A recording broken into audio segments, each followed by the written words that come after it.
Di masa kekhalifahannya, Umar bin Khattab radhiyallahu anhu dikenal sebagai pemimpin yang adil, sederhana, dan sangat takut kepada hisab Allah. Hatinya selalu gelisah jika mendengar ada rakyat yang kesusahan. Seperti malam itu, malam gelap dan dingin di tengah musim paceklik, Umar berkeliling kampung-kampung terpencil bersama sahabatnya, Aslam. Tiba-tiba, dari kejauhan terdengar suara tangisan anak-anak. Umar berhenti dan berkata lirih, "Wahai Aslam, mari kita dekati suara itu. Bisa jadi ada keluarga yang membutuhkan."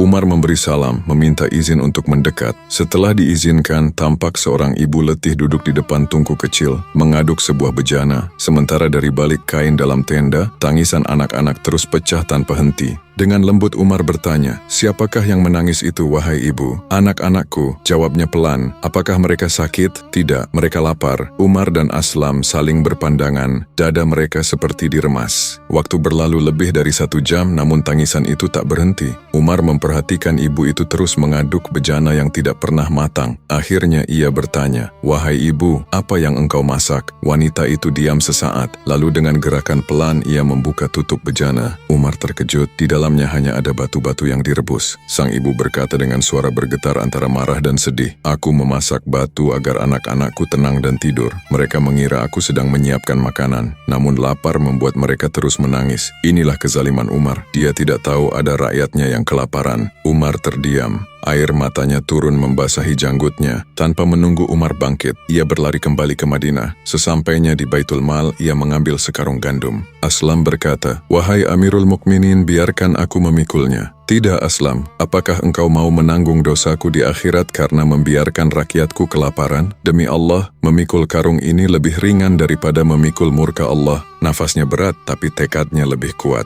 Sesampainya di tenda, Umar sendiri yang menyalakan api. Asap memenuhi wajahnya, membuat matanya memerah, namun ia tetap meniup tungku hingga menyala. Aroma gandum yang matang mulai tercium. Umar memanggil anak-anak itu, lalu menyuapi mereka satu persatu dengan tangannya sendiri. Saat melihat mereka tersenyum kembali, Umar duduk sendirian sambil berbisik, "Alhamdulillah, malam ini aku bisa membuat mereka kenyang." Setelah memastikan semuanya tertidur pulas, Umar berpamitan dan berkata kepada sang ibu, "Datanglah besok pagi ke rumah Amirul Mukminin. Mintalah apa yang engkau butuhkan." Wanita itu mengangguk, tanpa tahu siapa Umar sebenarnya. Wanita itu datang dan terkejut melihat lelaki yang semalam mengangkut gandum, menyalakan tungku, dan menyuapi anak-anaknya adalah Umar bin Khattab, sang khalifah. Air matanya mengalir deras. Ia berkata lirih, "Maafkan aku, wahai Amirul Mukminin. Aku tidak tahu engkau siapa." Umar merendahkan kepala dan menjawab dengan suara gemetar, "Tidak, wahai ibu. Akulah yang harus meminta maaf. Aku bertanggung jawab di hadapan Allah atas lapar anak-anakmu."